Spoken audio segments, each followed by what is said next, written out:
మీకు బెత్లెహేములో బంధువులు లేకపోతే ముందుకు కదలండి, ఇక్కడ ఉండటానికి స్థలం లేదు.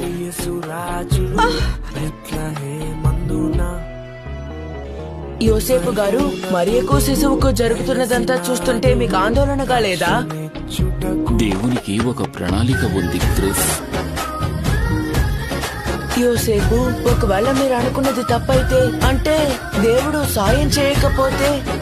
క్రిస్, నీవు విన్నావుగా, ఆయన మరియతో తన కుమారుడు యాకోబు సంతానాన్ని యుగయుగాలు ఏలుతాడని, ఆయన రాజ్యానికి అంతం లేదని. నాకు పెరట్లో ఒక పశువుల పాక ఉంది. పశువుల పాక? లోకరక్షకుడు ఒక పశువుల పాకలో పుట్టాలనుకుంటున్నావా? భయపడకు, ఇదిగో ప్రజలందరికీ కలగబోవు మహా సంతోషకరమైన సువర్తమానము నేను మీకు తెలియజేయుచున్నాను. దావీదు పట్టణమందు నేడు రక్షకుడు మీ కొరకు పుట్టియున్నాడు. ఈయన ప్రభువైన క్రీస్తు.